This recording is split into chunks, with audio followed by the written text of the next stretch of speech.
कालीघाटी railway station, जो एक ऐसा स्टेशन है 50 साल से वीरान पड़ा हुआ है।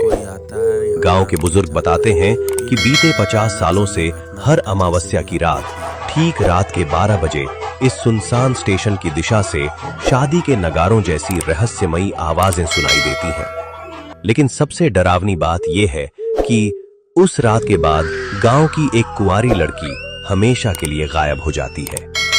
आज फिर वही खौफनाक दिन लौट आया था। काली अमावस्या की रात पूरा गांव डर और बेचैनी में डूबा हुआ था। लोग छोटे छोटे झुंड बनाकर आपस में धीमी आवाज में बातें कर रहे थे, क्योंकि सबको पता था कि आज की रात फिर कुछ अनहोनी हो सकती है।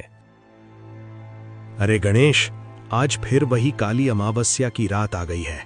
कहते हैं आज की रात काली घाटी ट्रेन स्टेशन की तरफ से वो भूतिया बारात फिर निकलती है, और इस बार पता नहीं हमारे गांव में किसकी बारी आने वाली है। हाँ मोहन, आज फिर वही मनहूस काली अमावस्या की रात लौट आई है। हर बार की तरह आज भी डर लग रहा है। पता नहीं इस बार किस घर की बेटी या किसकी बहन इस गांव से अचानक गायब हो जाएगी। भगवान करे आज की रात बिना किसी अनहोनी के गुजर जाए। काका, आप बिल्कुल चिंता मत कीजिए। आज मैंने गांव के सभी मंदिरों में पुजारियों को बैठा दिया है। पूजा पाठ भी शुरू हो चुका है।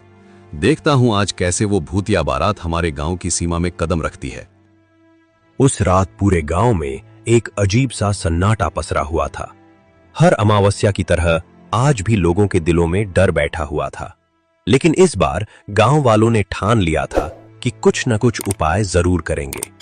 गांव के मंदिरों में विशेष पूजा करवाई जा रही थी, ताकि उस रहस्यमयी बारात को गांव में आने से रोका जा सके। लोग मंदिरों में जाकर भगवान से हाथ जोड़कर प्रार्थना कर रहे थे।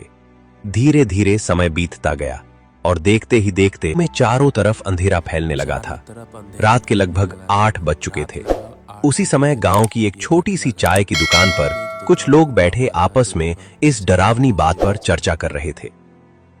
काका, आज फिर रात के ठीक 12 बजे वो भूतिया बारात हमारे गांव में आने वाली है।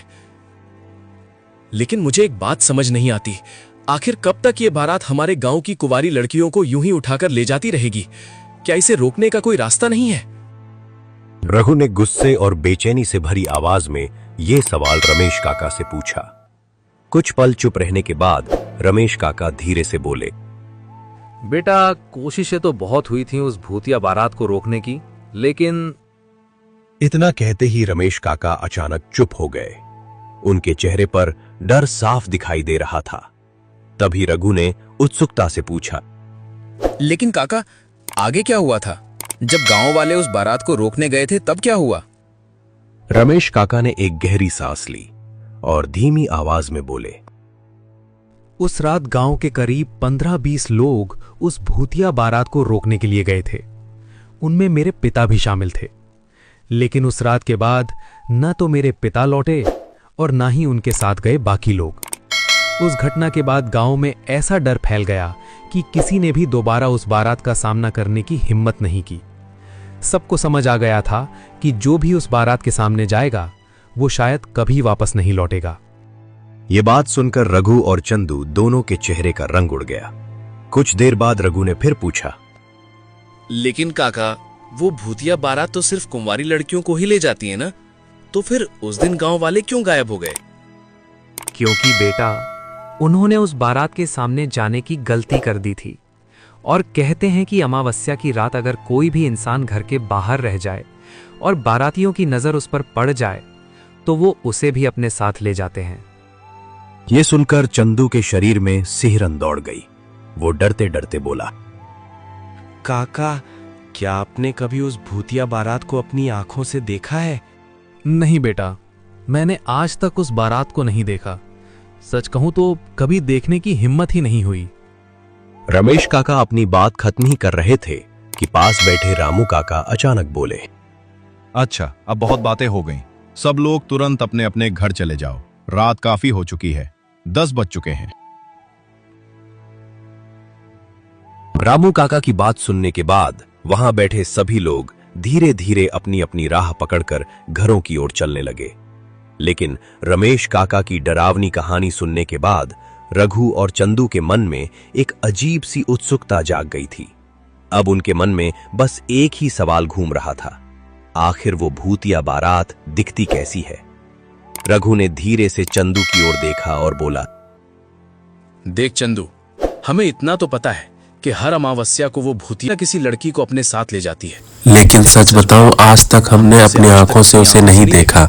फिर एक बार हाँ यार, ये बात तो तू सही बोल रहा है, लेकिन अब हम कर भी क्या सकते हैं। चल छोड़, अब मैं अपने घर जा रहा हूँ। अरे सुन तो, मैं सोच रहा था कि क्यों ना आज रात हम दोनों घर ना जाएं। अगर हम छुपकर बाहर रहें तो शायद उस भूतिया बारात को अपनी आंखों से देख पाएंगे। कम से कम ये तो पता चल जाएगा कि वो दिखती कैसी है। अरे रघु, तू सच में पागल हो गया है क्या? अभी थोड़ी देर पहले रमेश काका क्या बता रहे थे सब भूल गया क्या? अगर उस भूतिया बारात की नजर हम पर पड़ गई ना, तो वो हमें भी अपने साथ ले जाएगी। मुझे अभी मरने का कोई शौक नहीं है भाई, अभी तो मेरी शादी भी नहीं हुई है। अरे ओ डरपोक, अगर गांव की सारी लड़कियां ही गायब हो गईं, तो फिर शादी करेगा किससे? कहीं कुत्तों से तो नहीं करेगा। और सुन, मैं भी इतना बेवकूफ नहीं हूं। हम उनके सामने थोड़ी ना जाने वाले हैं। हम तो बस कहीं छुपकर दूर से उस भूतिया बारात को देखेंगे। उन्हें पता भी नहीं चलेगा कि हम उन्हें देख रहे हैं। अब समझ आया? लेकिन अगर फिर भी उन्होंने हमें देख लिया तो? नहीं भाई, मुझे ये सब ठीक नहीं लग रहा। तूने सुना नहीं था, रमेश काका कह रहे थे कि अमावस्या की रात घर के बाहर नहीं रहना चाहिए। अरे चंदू, इतना डरपोक मत बन। हम किसी पेड़ या दीवार के पीछे छुपकर देखेंगे, वो भूतिया बारात हमें देख भी नहीं पाएगी। चल बस चुपचाप मेरे साथ। आखिरकार चंदू रघु की बातों में आ ही गया। दोनों चुपके से गांव से थोड़ा दूर निकल गए ताकि उस भूतिया बारात को देख सके। कुछ देर बाद उन्हें एक बड़ा पेड़ दिखाई दिया।